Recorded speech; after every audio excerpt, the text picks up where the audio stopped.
profit, deposit, swap, commission, balance. These are the things that I will allow us to look at. And here we're at the section of history.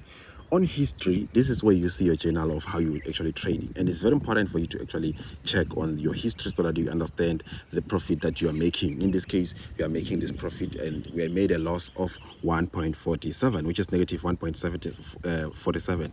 Remember, this account is in dollars, so we saw the account balance that actually is in US dollars because of this section over here. Now, once we are here, what we have to look at and understand that we have profit, which is, we are making a loss. Right now, this icon over here is to adjust the dates where we want to actually check the profit from, and this is to adjust the asset how we would like them to be. We start from the end of the month or the start of the month, so this is changing the currencies. All right, here we see all these symbols on history, positions, the orders. Right now, these are the orders that we have here. We have buy in, buy, sell out, sell in, buy in, sell, buy out, buy, sell out, buy, sell, buy in, sell out. These are the orders that we have. Now we are looking at the asset that we're trading as, such as Euro USD. Now we have the lot size here. We have the lot size, which is the lot size, which is simple for understanding. I've made many lessons on this channel, so if you don't know about lot size, please watch this lesson. This is the price, right? The price where we buy in. And remember, when you are buying and selling, we have two prices, which means we have a bid and ask. So those are the prices that you must be keep in mind and understand. So when you're trading, remember, we are trading to profit in this currency. So if you're trading to profit in this currency, meaning that if you're trading right now, you open a buy or sell, you're going to be profiting under this currency here. You can see here we have Euro USD. So our profit is in USD. However, the USD that you see here, it was a converted money that you can see. This is the profit that we are getting because of the account balance here. Everything that we're profiting is converted based to the currency that we're using. If you're using ZAR, the profit is going to be converted based to this one. However, the asset that you're going to be trading is going to be profiting in the very same profit. So when you're trading with the ZAR, let's say in this case, let me show you. You can go to properties, right, to see what I'm talking about, because right now I believe maybe you might be confused. If you're going to go to properties, you're going to tick on properties, you will see that we have what? Profit currency. You can see profit under profit currency here. We have profit is under ZAR.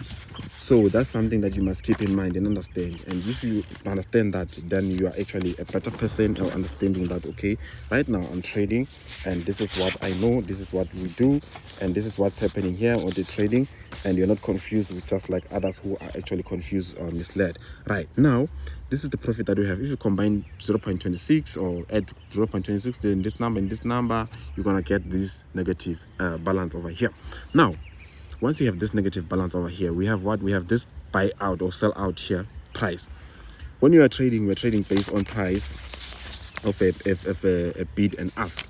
Right now, I want to explain some few things so that you can understand what's going on over here. Right now, when you're buying and selling, this is the position that we are buying in. See this price over this red here and green. This is the price that we are using to buy and sell, the green and the red. Right now, once you are actually getting out of a position, you see the history here. So in this case, what happened here on the sell out, buy out, and sell out, so that you can get an understanding, you're not confused. You see here we have these orders here. So in these orders, in this case, let's say you opened 0.10. Now, after opening 0.10, you're gonna go to what? You're gonna go to close position. On close position, you are trying to close a small portion of that profit. So it's going to be what? It's going to be buy in, it's going to be sell out, meaning that you're closing a portion of that profit, and then once you close the whole order is going to be like this. All right, I believe it makes sense. Nobody is actually confused with what's happening here. And we have the date, everything that is actually where you got out, the date, the time, and everything. So in this case, well, you're going to have an order number. If you tap here, you're going to have an order number. And then when you see have an order number, let me show you where you actually we close the one of closing position. Once you press close position, you have the option here. You see you have 0.10, so you can actually go back with this lot size, meaning that you're gonna close, let's say you're gonna close partially, you're gonna close 0.05, and once you close 0.05, you're gonna click what? Close with a loss here. So this is the loss that we closed on the 0.05, so meaning that we close half the profit on Euro USD. This is the order number that I'm talking about. And also we have the lot size here. You can see you are trading Euro USD and we close at this price. So this is what you have to know about the history and everything that actually comes along with it. So on the commission is the money that is actually charged by the broker. A broker will charge you the commission. Why? Because they're actually doing business. But in this case, they're not actually charging you commission if you're using a standard account, depending on the account that you're using. So if you're using an ECN account or an ECN account, which is ECN account, then they're going to charge you a commission plus a spread. So the swap is the money that they are charging you based on holding a trade for another day. Let's say you hold a trade for the next day, the following day, the next day, what day, it depends on that. So if you're going to go to properties again, you will see that we have what? We have the properties. On the properties we have what? If you go down, let me see if I can be able to show you that on here so that you can see what I'm talking about, because that's very important for you to know that we have swap, and that swap is charged in what? They charge it based on what? Based on the points. You can see here we have the points here. I've come to this portion here. If you drag down, you've moved down, you have what? We have swap type. It's in points. You see, swap type is in points, and remember the calculations. Since swap points is in point, swap long. If you swap long, which means that if you go with the buy, long it means that it's the buy, short means that it's a sell. So this are the calculations of the swap.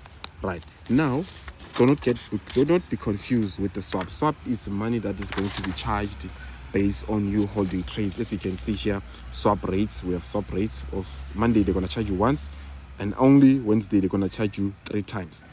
That's much understandable, and everybody shouldn't be confused with that.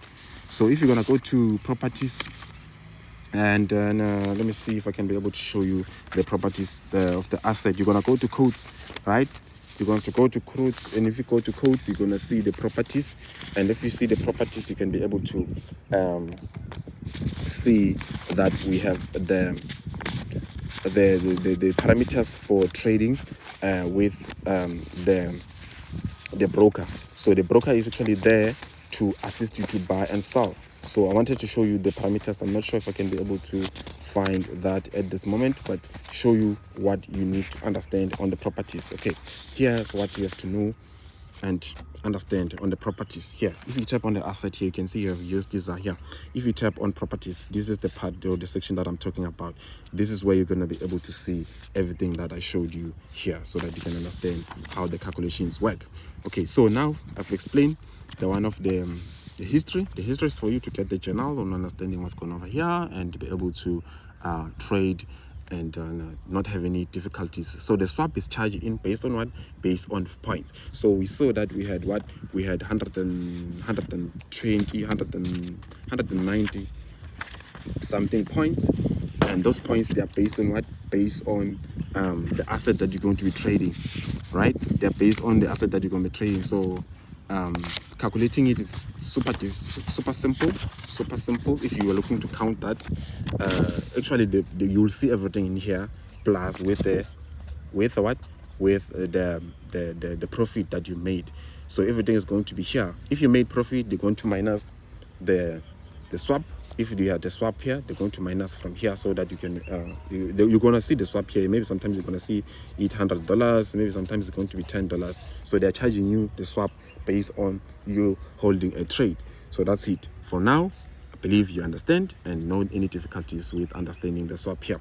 With the swap charge in point, so we saw that we had 190. I just wanted to do those calculations. If you say 190 times the lot size that you have, you're going to get what? Let's say you're going to get $1.90. So they're going to charge you $1.90 for holding a trade overnight. So the swap can actually be charged 3 times in Wednesday. I believe you saw that, and without any difficulties in understanding the swap on what's going on with the swap, because the swap is actually there to for the broker to actually make more profit based on you holding trades. Because the more you hold trades, the more actually you pay for the swap. All right. Okay, so I believe everybody can understand what's going over here, and without any waste of time,